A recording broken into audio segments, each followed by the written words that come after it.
Estamos ante un tema que preocupa, eso es lo primero que hay que decir, y preocupa el Estado uruguayo en sus esfuerzos por prevenir y erradicar la explotación sexual comercial y no comercial de niños, niñas y adolescentes, ha considerado necesario elaborar y establecer una política pública y un plan nacional de acción en la materia, que es el que estará desarrollando Luis en su momento cuando esté exponiendo él.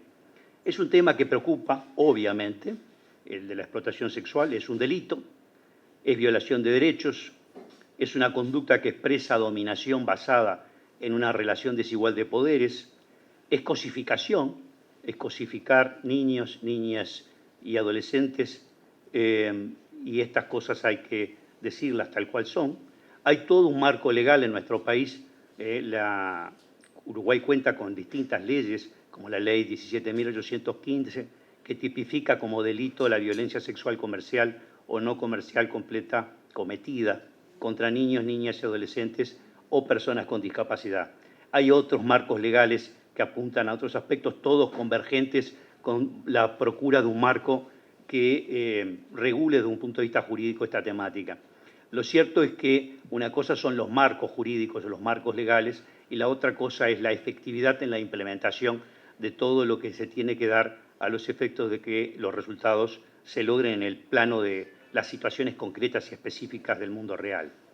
Es cierto, sí, desde el año 2010 la explotación sexual presenta una tendencia creciente, 410 casos en el año 2020 hasta el mes de noviembre, y hubo 529 casos entre el 1 de enero y el 30 de noviembre del 2022, es decir, 35 más que en el periodo 2021 y 119 más que en 2020. Es importante tener presente que cuando uno mira estas cosas y las razona desde el punto de vista tendencial, hay que tener presente aquellas cosas que también hacen de los tiempos distintos. Hoy estamos, por ejemplo, en algo que antes no existía, que es el mundo virtual, y que ha dado lugar a nivel internacional, y hay cada vez más evidencia, al aumento de una forma concreta y específica de explotación y abuso sexual, que es la explotación sexual de menores en Internet. Es decir, los niños pasan más tiempo que nunca conectados a Internet y eso da lugar a una secuencia que termina por dar lugar a aquellos que tienen características por las cuales potencialmente pueden, dados los atributos que los caracterizan, empezando porque se trata de niños, niñas y adolescentes en proceso de desarrollo, en proceso de configuración de sus identidades y de su personalidad, y por tanto con vulnerabilidades que los hacen propensos eventualmente a la manipulación de otros. Y en ese sentido terminan eventualmente en condiciones de víctimas de esto tan rechazable. Comprender las razones del aumento de los delitos en línea, es decir, los que se producen en Internet, es vital, en parte porque nos ayuda a entender el abuso y la explotación sexual de los niños de forma más general y puede darnos algunas ideas sobre cómo prevenir el abuso y la explotación sexual en el futuro. En primer lugar, el COVID-19 aumentó el riesgo de daños para algunos al incrementar las vulnerabilidades y reducir la protección. Por lo tanto, ahí hay una causa directa que puede estar explicando lo que se da desde el 2020 a la fecha.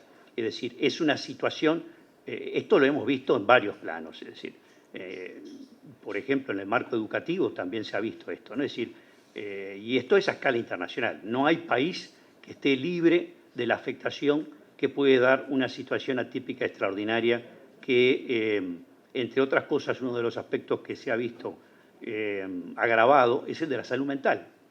Por lo tanto, para mostrar todos esos aspectos, cuando hay afectaciones en salud mental, hay mayor propensión, mayor vulnerabilidad eventualmente a terminar siendo víctima de este tipo de procesos. La salud emocional y mental de muchos de ellos se ha visto comprometida durante este tiempo, siendo habituales el confinamiento en casa y los cambios en rutinas. Y esto no es gratuito, tiene consecuencias, deja secuelas. También se han eliminado los factores de protección, como por ejemplo las posibilidades de que los adultos se percaten a tiempo, de manera oportuna, de comportamientos problemáticos en los centros educativos y en distintos eventos.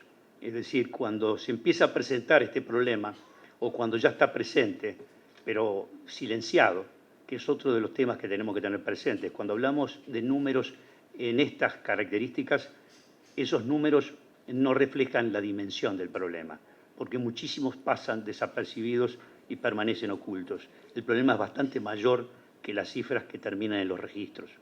Entonces esto hay que entenderlo. Hay que entender que es un problema de carácter internacional. Las acciones hay que mirarlas desde ese punto de vista. En segundo lugar, los cierres provocaron que muchos jóvenes pasaran más tiempo en línea. La naturaleza de la explotación cambió eventualmente. Las personas que explotan a los jóvenes se aprovechan del modo en que estos utilizan cada vez más los espacios en línea y les da como una especie de puerta de entrada para que lleven adelante las conductas que terminan en el abuso. Para hacer frente a estas amenazas reales se requiere un enfoque holístico y un extendido compromiso.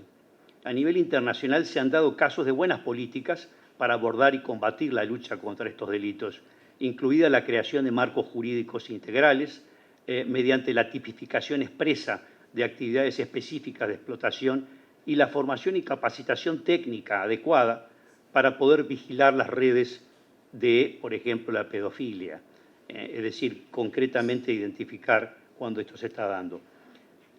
Hay mucho que se puede hacer. Las intervenciones suelen agruparse de dos maneras, es decir, en dos grandes categorías, prevención y respuesta. Hay algunas conductas de carácter o algunas medidas, programas, enfoques de carácter preventivo que tienen que ser proactivos, es decir, evitan que el daño se instale o buscan prevenir el problema. Se suele decir siempre, mejor prevenir que tener que curar. A veces cuando el problema se instala porque oportunamente no se hicieron las cosas que se tendrían que estar haciendo, luego se convierte en algo difícil de revertir, con secuelas que perduran. Ingresan las temáticas de las culpas, las temáticas de toda una cantidad de entramados que suelen suceder luego en el perfil que caracteriza a las víctimas de este tipo de delitos. Conocer los esfuerzos de colaboración existentes para coordinar la identificación y prestación de servicios a las víctimas de explotación sexual, servicios inmediatos, porque requiere una respuesta de carácter inmediato, y más allá de lo inmediato. Más allá de lo inmediato porque muchos problemas eventualmente no asoman, es como que asoma la punta de un iceberg, pero hay un trasfondo que está detrás y en determinados momentos a lo largo del ciclo vital puede, por ejemplo, ciertas expresiones y manifestaciones de abusos sexuales en la primera infancia pueden de alguna manera transitar cuasi ocultos y luego se traducen en un cuadro clínico en la adolescencia cuando la víctima, estando en su primera infancia, experimentó ciertos abusos que luego dan lugar a problemas importantes en la configuración de la identidad y la personalidad, la autoestima, toda la cantidad de aspectos que están detrás de estos aspectos. Importa evaluar los modelos, las respuestas existentes para establecer una estrategia de colaboración. Esto es muy importante señalarlo. Si hablábamos de 15 organismos entregando CONAPES, nos estamos dando cuenta que esto no es la acción de un organismo que es la que va a dar resultado, es la acción multisectorial, es la acción de varios organismos y por lo tanto fácil decirlo, difícil lograrlo. Es decir, requiere inexorablemente la integración del aporte de varios en una acción que tiene que requerir la colaboración en tiempo real. Repito, fácil decirlo, difícil lograrlo. Supone adoptar medidas necesarias para garantizar la coordinación a nivel nacional y a nivel local entre diferentes organismos encargados de la protección, la prevención, la lucha contra la explotación sexual y los abusos sexuales, en particular en el sector educativo, el sector sanitario, es decir, la salud, los servicios sociales, las autoridades policiales y judiciales. La dimensión que tiene es una dimensión realmente amplia. Es necesario identificar, es necesario evaluar, es necesario derivar, es necesario la asistencia, es necesario el seguimiento de las víctimas y las posibles víctimas de la violencia, el abandono y la explotación y la trata. Un enfoque entonces holístico y multidisciplinario es el encare que desde el INAU vamos a concebir, viendo concretamente lo hecho, apoyándonos en aquello de lo hecho que está mostrando ser un camino correcto, introducir correctivos, marcar una impronta personal. Yo tengo pocas horas de llegado a la institución, a la función de presidente, por lo tanto estoy absorbiendo mucha información a los efectos de hacerme una composición de lugar de los desafíos de una institución compleja que enfrenta muchas situaciones críticas.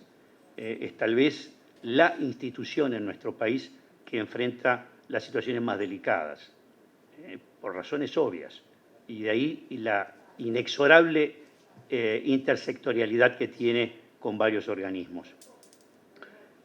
La protección de la infancia debe comenzar entonces con esto, que es la prevención proactiva de todas las formas de violencia. Existe, entre otras cosas, un entramado de violencia donde no están aisladas las unas de las otras.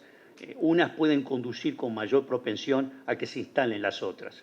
Por lo tanto, a veces no está en el tema del abuso hecho efectivo, abuso sexual o explotación sexual hecha efectiva, sino en todo lo que hace a la propensión eventual para terminar siendo víctima en su momento, y ahí está lo preventivo. Lo preventivo está en mejorar resiliencia, en reducir chance de que efectivamente uno sea, digamos, candidato, un chiquito candidato que tenga ciertas características y que por lo tanto en contextos no deseables termine efectivamente transitando por un camino que lo lleve a convertirse en víctima. Importa determinar si se le está haciendo, si lo que se está haciendo está funcionando, para abordar el problema y atender las necesidades específicas. Importa recopilar datos de forma rutinaria. La información, los sistemas de información en tiempo real que vayan aportando información concreta, clave, para eso está la investigación aplicada. La evidencia empírica lo que muestra son variables que van juntas y cuando uno tiene esa información le permite a tiempo tratar de identificar e incluso ajustar modelos de intervención con los cuales se está abordando un tema.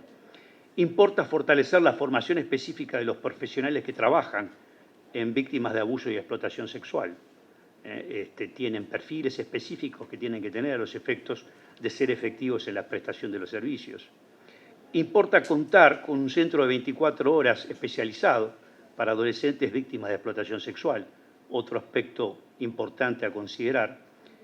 Importa, finalmente, reforzando algo que vengo señalando, las medidas de carácter preventivo asociadas a los factores de riesgo y prestar atención especial a aquellos niños, niñas y adolescentes en situaciones potencialmente vulnerables. Bueno, no me extiendo más, este es un tema del cual uno podría estar hablando largo rato, pero si lo hiciera, entonces no serían las palabras iniciales que podría estar dando en el comienzo de un evento donde el centro está puesto en lo que mi compañero de mesa estará desarrollando y lo que se va a estar llevando adelante en la jornada de hoy en toda la mañana. Gracias de vuelta por estar.